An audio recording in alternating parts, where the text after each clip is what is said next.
Hello good people, welcome back to Modern Wife. My name is Sipakazi Somi. Thank you to everyone that have subscribed to my channel. I honestly and truly appreciate it. Now if it's your first time here, please do the right thing and hit the red subscribe button so that you can be part of the Modern family. Now as you've already seen by the title of the video, today I'm going to be talking to you about my journey as a parent and how it has been.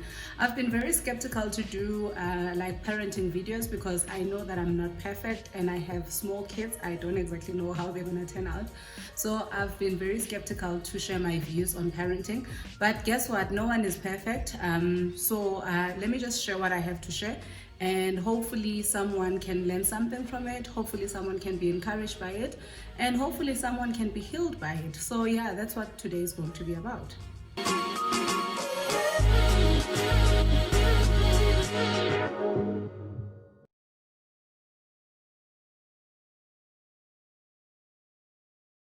Okay guys, as we always do, first things first, disclaimer.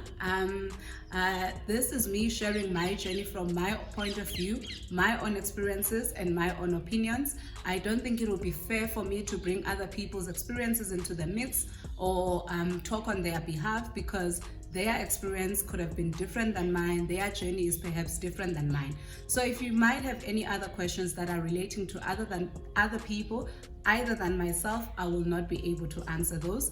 I just want to share with you my journey from my own point of view. So now that that is out of the way, I first became a parent at the age of 22. I had recently graduated with my second degree. I was unemployed and I was unmarried. Now, if you've seen my career video, this is a point in my life where I had to move back home because I couldn't find a job in the city after I had resigned from my previous job, and I went on to take the lowest paying job because now I had a dependent and I just needed to do something with my life. And I stayed with my mother and my grandmother, and my relationship at the time was very shaky, so things were already starting to be shaky. And lucky for me though, I had the support structure of my mother, my grandmother, as well as my sisters. So I don't want to really not recognize how fortunate I was to have that support structure, especially at that age. But now, because I was staying at home, I think I need to be honest and transparent enough to say that the father of my child did not have the opportunity to play that much of a bigger role as the father figure. So as you had already seen now, this is me, my mother, my grandmother, as well as my sisters. So yeah, that went on. My parents were awesome. My parents were great. They still are.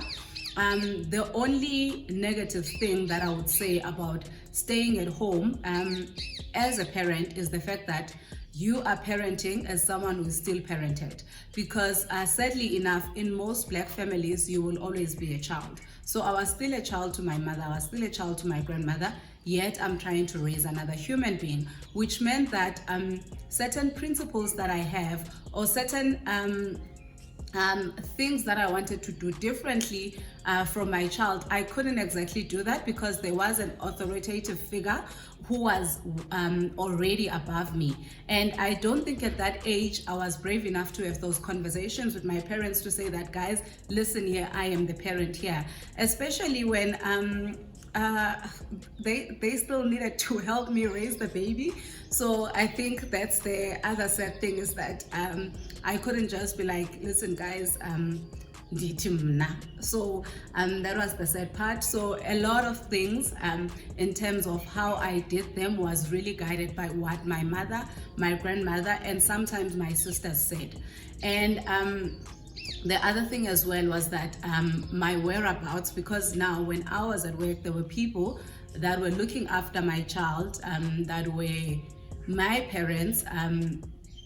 Now that meant that I always needed to let them know where I was at all times. So my whereabouts, I needed to be transparent about that. If I was going to be late from work, I needed to be transparent about that, because I am someone, I don't know where I got this from, but I think that the minute that I held my baby for the very first time, I knew that I am the one person who is responsible for this human being. And I sometimes feel guilty when people have to look after my child, even if those people are family. And somehow I would feel like I sort of owe them. And therefore, I don't know where I got that from, but that's how I am. So sometimes I find myself having to overcompensate once someone has sort of looked after my baby or after my child, because I feel like that was my responsibility. So yeah, that's where I was at.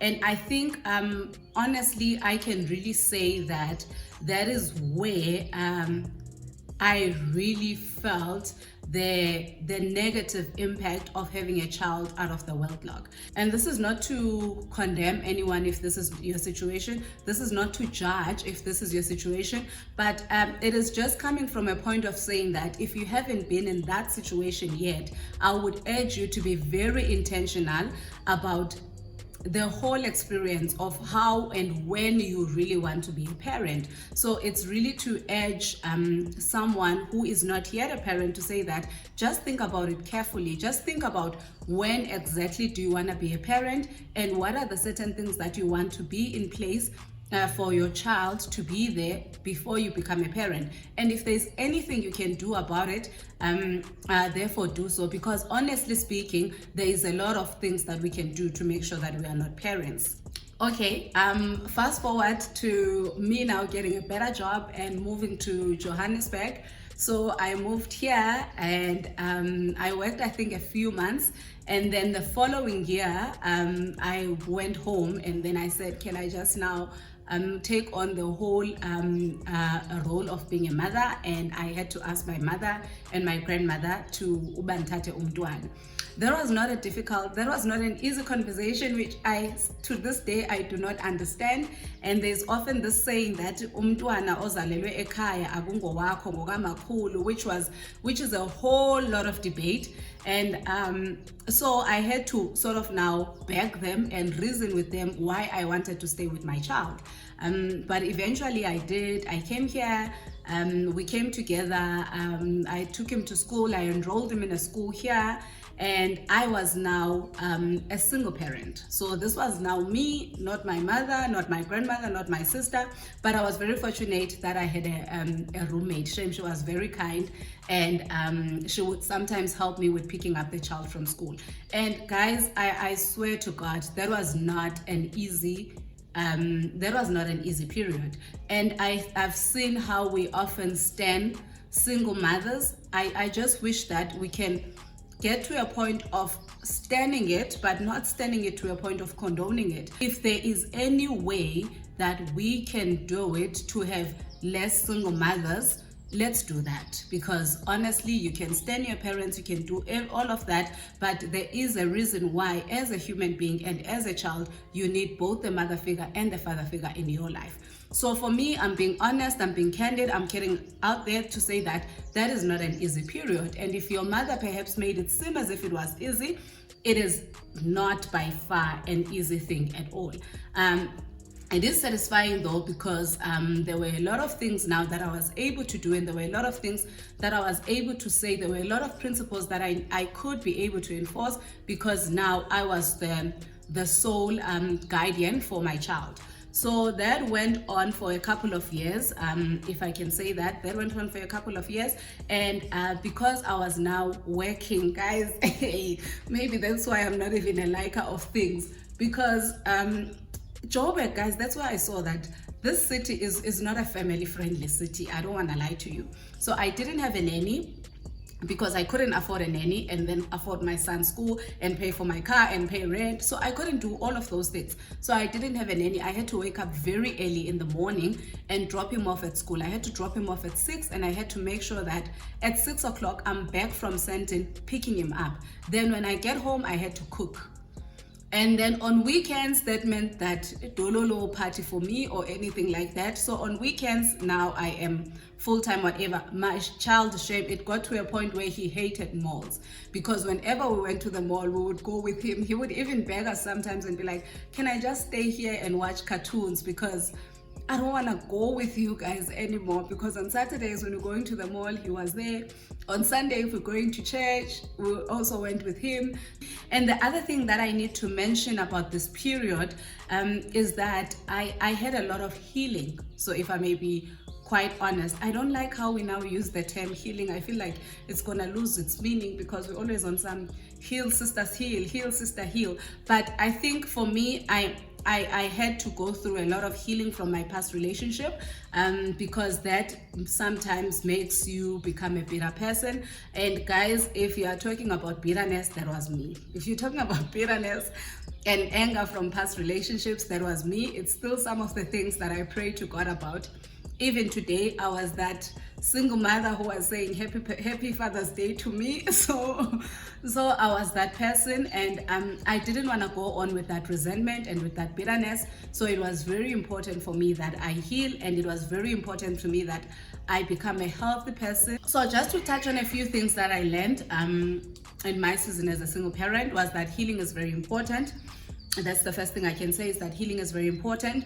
And the second thing that I also learned was that kids, you need to be very intentional in the things that you do and the things that you say, and the people that you bring into your house. So that's one of the things as well that I noticed, is that kids pick up on the things that we do very early. So I was very cautious in terms of who do I bring to my house, and where do I go, what time do I come back home. And again, fast forward, at this time I've already met my husband, but one thing that I was always clear about is that I didn't want anyone coming into my life and playing this father figure, and then 6 months down the line you're introducing someone different. I just didn't want that. So the engagements were very limited, if I can say so. The engagements were very limited until things became very, very serious. And then my husband went home to pay lobola, and we were now engaged, and then we all moved in together.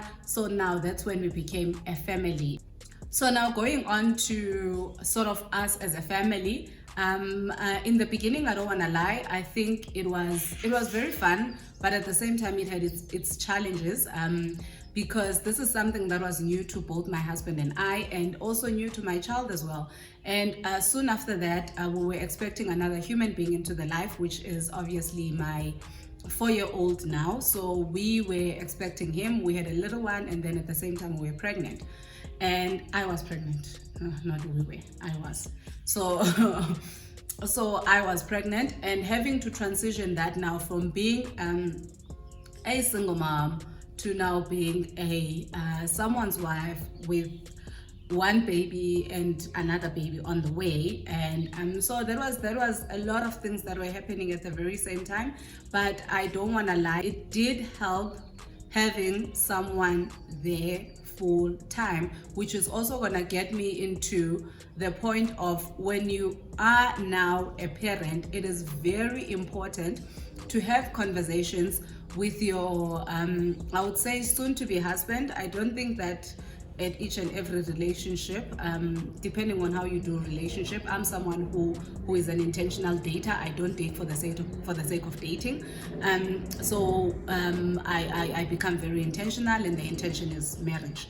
So if you are someone like me, then it's very important that you get into those conversations with your significant other, and then you get to understand what do they think of being a parent, what are their views of being a parent, what are some of the ways that they were parented. And that's something that you do before the wedding day. So I think that's very important, that you get to have those conversations. And guys, scary things happen as well in co-parenting, so you need to make sure that the other person is someone that you really trust, because unfortunately when you get married, you have to really transfer your loyalty from everyone else to your spouse. So when you have a human being already, you need to make sure that you are marrying someone whom you really, really trust. Someone, I would say that someone really who's God principled, because you wouldn't fight about a lot of things. So it's very, very important to now choose your spouse from then onwards, and even talk about the disciplinary measures that you guys are going to apply. Who is going to be the one to discipline? Who is going to be the one not to discipline? How do you handle the situation now with the other parents? So those conversations need to really take place before you can now come together and say, now we are a unit and we are a family. But the one thing now that I have to really bring into play, which is the current situation that I'm in, is that both my husband and I, when we met, we already had kids from previous relationship. Now that's a giant and that's a topic on its own. But yes, we had kids from previous relationships and they are the same age. My husband's daughter was not staying with us, so we were staying with the 2 kids. Then the following year, I think it was now a year or 2 after we got married, we made a decision that we want to stay with all our kids. And which meant that we had to move to a bigger place, and we had to look at school for my husband's daughter, which is my daughter. So we moved to a bigger place where we can all be a family. And I don't want to lie to you guys, I was so excited. That's something that I've always wanted. I would need to do a video about that, but really nothing negative. All I can say again is that requires communication, that requires a lot of maturity from all the parents that are now involved, and that also requires a lot of grace, just giving each other grace. That's very important. And then also it requires patience. It really honestly requires patience and intentionality. That's one thing that I'm always about, is that it really requires intentionality. And yeah, guys, I would say that is really my journey summarized. I just wanted to summarize my journey so that when I come back and do other videos, you can just understand why I have certain ideas about something, where do I come from, and things like that. Obviously, now moving forward, you sort of have a basis of why I think the way that I do in some instances, and that's what really I wanted to do on this video. Obviously, my journey as a parent continues. I will continue documenting that with you guys, but if there's anything that you should really take away from this video, it is to say that family, it's very important. Family units are very important, and God's design of family as well, that's very important. And I always say this, that how we are is really a result of how we were raised. It's really more of a result of our background. Therefore, we need to be very intentional about the things that we do once we become parents. And also you need to be very intentional about when do you want to be a parent, the kind of parent that you want to be. And so if you can really take away that family is very important, guys. And I really hope that you take this video with the intention that I had in mind and not any other way. And if you have any questions for me, guys, please feel free to leave it in the comment section. Just also share with me how has been your parenting journey, and let's keep the conversation going. And I hope you really enjoy it, and if you did, please give it a massive thumbs up. I love you so much. Until we meet again, bye.